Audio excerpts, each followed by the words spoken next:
materi yang telah kami pelajari, yaitu tentang pergaulan bebas. Materi yang pertama akan dipaparkan oleh Giza. Definisi pergaulan bebas.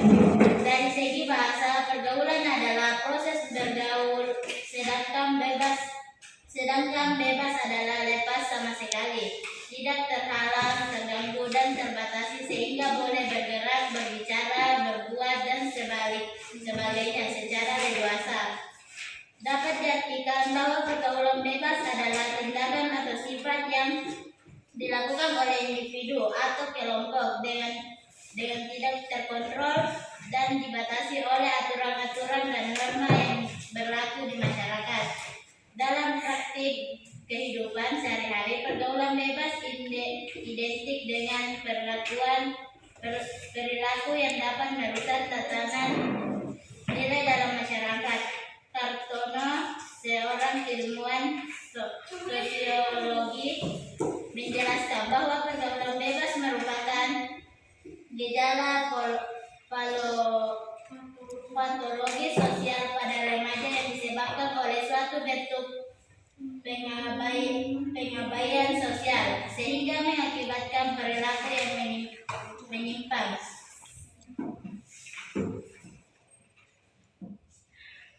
Materi yang kedua yang akan dipaparkan oleh Hilmi. Bentuk pergaulan bebas. Contoh bentuk pergaulan bebas yang terjadi di sekitar kita yaitu praktik seks bebas atau perbuatan zina. Seks bebas adalah perilaku keji yang dilarang oleh Islam. Perbuatan seks bebas akan menjauhkan perilakunya dari jalan yang benar, karena perbuatan ini akan berakibat merendahkan harkat dan martabat pelakunya di hadapan Allah Subhanahu wa Ta'ala dan di hadapan manusia. Itulah sebabnya mengapa Allah melarang umat Islam untuk mendekati perbuatan zina. Mengingat perbuatan ini dapat mendatangkan mudarat yang besar dalam kehidupan manusia.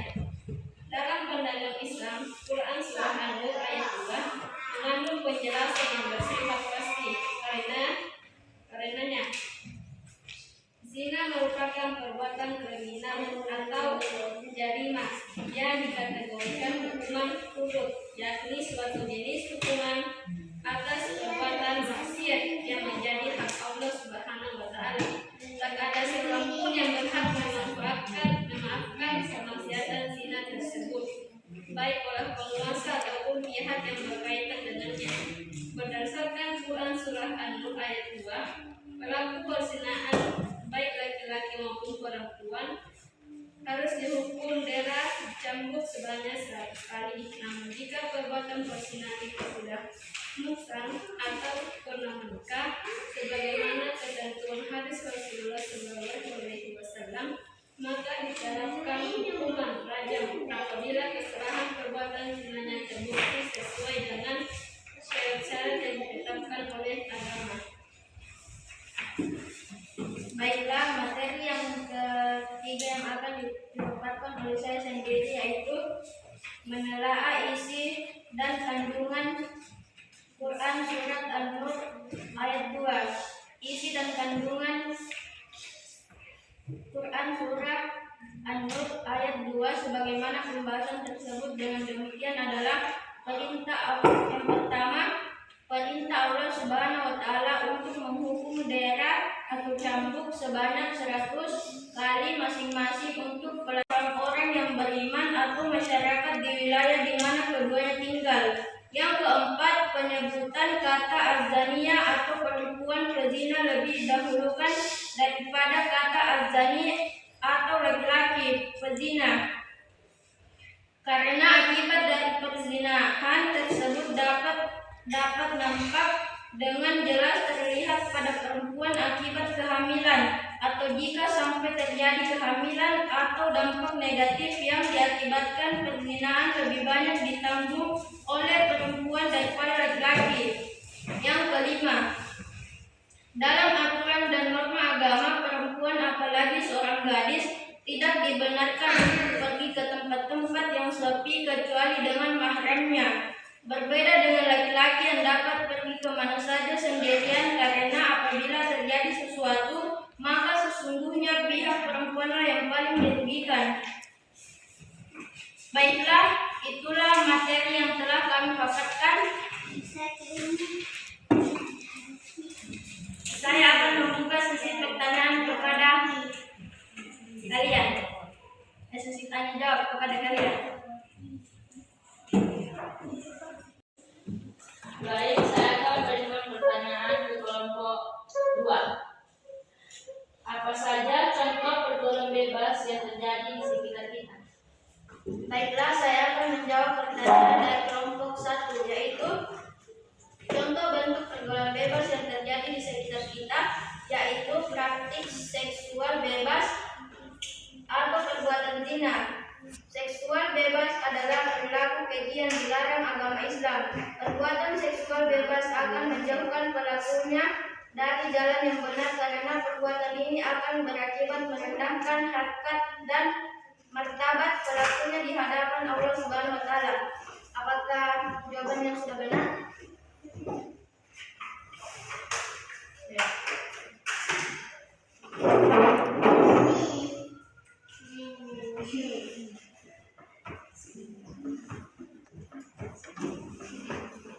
Baik, saya akan memberikan pertanyaan kepada kelompok 2.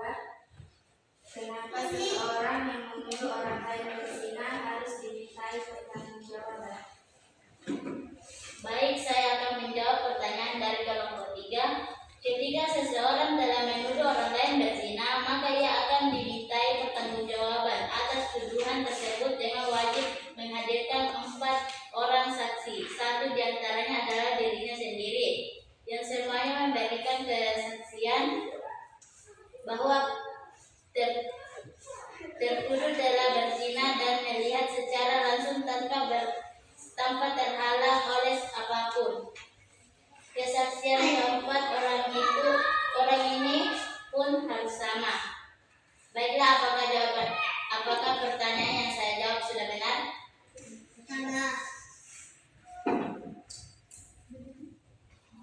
Baik, saya akan memberikan pertanyaan pada kelompok 2. Bagaimana cara menutup dan menjaga aurat agar terhindar dari bahaya pergaulan bebas dan zina? Baik, saya akan menjawab pertanyaan dari kelompok 4. Agama memerintahkan kepada para perempuan untuk mengenakan pakaian yang dapat menutupi seluruh tubuhnya, termasuk bagian dadanya. Dalam hal ini berarti pakaian menutup aurat bagi wanita disunahkan dan terbuat dari bahan yang tidak transparan, tidak ketat atau longgar, sehingga tidak memperlihatkan lengkap tubuh yang terhindar dari pandangan lawan jenis yang dapat mengundang nafsu syahwat mereka. Laki-laki pun demikian, agar terhindar dari pandangan lawan jenis yang berakibat mendatangkan khayalan dan imajinasi yang dilarang oleh agama. Hendaknya laki-laki juga menutup aurat dengan pakaian yang sopan dan sesuai. Baiklah, kesimpulan yang dapat kami simpulkan dari materi yang telah kami paparkan, yaitu kita sebagai umat Islam harus menjaga pergaulan kita agar tidak terjerumus ke dalam pergaulan bebas, dan kita harus menjaga aurat kita. Itulah kesimpulan yang kami dapatkan. Lebih dan kurangnya mohon dimaafkan.